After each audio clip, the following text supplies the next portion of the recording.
உலகத் தமிழர்களின் உயிர்நாதம் உண்மை தமிழ் தொலைக்காட்சி. வணக்கம்.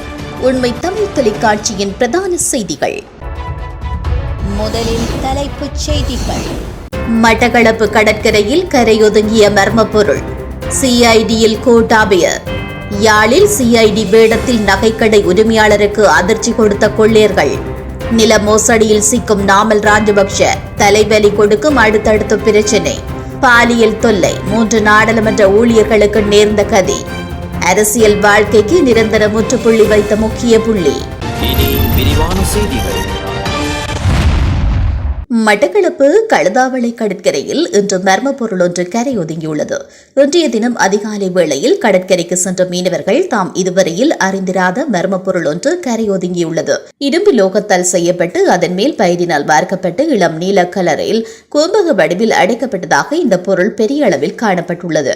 அதன் அடியில் 12 LM என்ற எழுத்துக்களும் காணப்படுகின்றன. இந்த பொருளின் மேற்பகுதியில் சிறிய அளவு வலை முடிச்சு டயர்களும் காணப்படுகிறது. கரையொருங்கிய மர்ம பொருள் பெரிய கப்பல்களின் ஒரு பாகமாக இருக்கலாம் என்று அந்த பகுதி மீனவர்கள் தெரிவிப்பதோடு, இவ்வாறு மர்ம பொருள் கரை ஒதுங்கியுள்ளமை தொடர்பில் கடற்படைக்கு தாம் அறிவித்துள்ளதாகவும் மீனவர்கள் தெரிவித்துள்ளனர். இன்று முற்பகல் குற்றப்புலனாய்வு திணைக்களத்தில் ஆஜரான முன்னாள் ஜனாதிபதி கோட்டாபய ராஜபக்ஷ அங்கிருந்து வெளியேறியதாக தெரிவிக்கப்படுகிறது.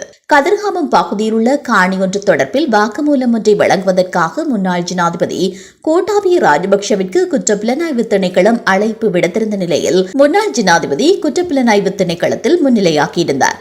இதன்போது அவர் சுமார் 1.5 மணித்தியாலங்கள் வாக்குமூலம் வழங்கியதாகவே கூறப்படுகிறது. குற்றப்புலனாய்வு திணைக்களத்தின் பின்பக்க வீதியால் அவர் திணைக்களத்திற்கு சென்றதாகவும் தெரிவிக்கப்பட்டுள்ளது.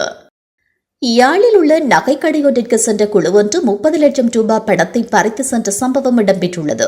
யாழ்ப்பாணம் கஸ்தூரியார் வீதியில் அமைந்துள்ள நகைக்கடை ஒன்றிலேயே நேற்று மதியம் இவ்வாறு பணம் கொள்ளையடிக்கப்பட்டுள்ளது. காவல்துறை புலனாய்வு பிரிவு என தெரிவித்து நகைக்கடைக்குள் நுழைந்த 3 அடங்கிய குழு சோதனை நடத்தப்போவதாக குறிப்பிட்டுள்ளனர். பின்னர் கடையில் இருந்தவர்களுடன் அச்சுறுத்தும் வகையில் செயற்பட்டு பணத்தை பறித்து சென்றதாக தெரிவிக்கப்படுகிறது. குறித்த சம்பவம் தொடர்பாக பாதிக்கப்பட்ட கடை உரிமையாளர் யாழ்ப்பாணம் காவல் நிலையத்தில் முறைப்பாட்டை பதிவு செய்துள்ளார். கண்காணிப்பு கேமராக்களின் உதவியுடன் இந்த சம்பவம் தொடர்பாக யாழ்ப்பாண போலீசார் விசாரணைகளை மேற்கொண்டு வருகின்றனர். நாடாளுமன்ற உறுப்பினர் நாமல் ராஜபக்ஷவிற்கு எதிரான வழக்கொன்றின் ஆவணங்களை பரிசோதிக்க குற்றப்புலனாய்வு திணைக்கள போலீசாருக்கு அனுமதி வழங்கப்பட்டுள்ளது. கொழும்பு கோட்டை கிறிஸ் டிரான்ஸ்பர்ட் சதுக்கத்தில் 4.3 ஏக்கர் நிலத்தை குத்தகைக்கு வழங்குவதில் 70 மில்லியன் ரூபாய் மோசடி செய்யப்பட்டுள்ளதாக நாமல் ராஜபக்ஷவிற்கு எதிராக கொழும்பு கோட்டை நீதிமன்றத்தில் வழக்கு தொடுக்கப்பட்டுள்ளது. தற்போதைய வர்த்தக வாணிப அமைச்சர் வசந்த சமரசிங்க நாடாளுமன்ற உறுப்பினராக இருந்த காலத்தில் இதற்கான முறைப்பாட்டை கொண்டிருந்தார். நாமல் ராஜபக்ஷவிற்கு இந்த வழக்கில் பிணையில் செல்ல அனுமதி வழங்கப்பட்டது. இந்த நிலையில் வழக்கின் விசாரணைகள் நேற்றைய தின விசாரணைக்கு எடுத்துக் கொள்ளப்பட்ட போது வழக்கின் ஆவணங்கள் நகல் பிரதிகளா அல்லது சான்றுபடுத்தப்பட்ட பிரதிகளா என்பதை பரிசோதிக்க அனுமதிக்குமாறு குற்றப்புலனாய்வு போலீசார் நீதிமன்றத்தில் வேண்டுகோள் விடுத்தனர். குறித்த வேண்டுகோளுக்கு அனுமதி அளித்த கோட்டை நீதிவான் லங்கா நிலபுலி நீதிமன்ற பதிவாளரிடம் உள்ள ஆவணங்களை பார்வையிட்டு குற்றப்புலனாய்வு திணைக்கள போலீசாருக்கு அனுமதி வழங்கியுள்ளார். இலங்கை நாடாளுமன்ற பெண் ஊழியர்களை பாலியல் ரீதியாக துன்புறுத்தியதாக குற்றம் சாட்டப்பட்ட 3 நாடாளுமன்ற ஊழியர்கள் அவர்களின் பதவிகளில் இருந்து நீக்கப்பட்டுள்ளனர். பல கட்ட விசாரணைகளின் பின்னர் இந்த 3 ஊழியர்களும் குற்றவாளிகள் என நிரூபணமாகியுள்ளதாக அறிக்கையொன்றை வெளியிட்டு நாடாளுமன்ற தொடர்பாளர் திணைக்களம் குறிப்பிட்டுள்ளது. அதன்படி நாடாளுமன்ற செயலாளர் நாயகம் குஷானி ரோகணதீரவின் பரிந்துரைகளின் அடிப்படையில் சபாநாயகர் வைத்தியர் ஜெகவிக்ரமரட்ன 3 ஊழியர்களையும் பணி நீக்கம் செய்ய ஒப்புதல் அளித்திருந்தார். ஒழுங்காற்று விசாரணையின் இறுதி அறிக்கை 2024 12 23 தேதி பாராளுமன்ற செயலாளர் நாயகம் குஷானி ரோகணதீரவிடம் கையளிக்கப்பட்டது. அத்துடன் இதனை அடிப்படையாக கொண்டு சம்பந்தப்பட்ட பணியாளர்கள் 3 இடைநீக்கம் செய்யப்பட்ட தினத்தில் இருந்து பணி நீக்கம் செய்யுமாறு சபாநாயகரிடம் விடுத்த பரிந்துரைக்கமைய பணியாளர்கள் பணி நீக்கம் செய்ய நடவடிக்கை எடுக்கப்பட்டுள்ளது.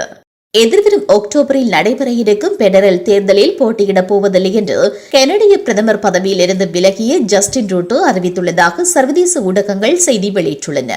லிபரல் கட்சி புதிய தலைவரை தெரிவு செய்தவுடன் பிரதமர் பதவியில் இருந்து விலகுவதாக கடந்த வாரம் ட்ரூடோ தெரிவித்ததை அடுத்து தற்போது இந்த முடிவு எடுக்கப்பட்டுள்ளது.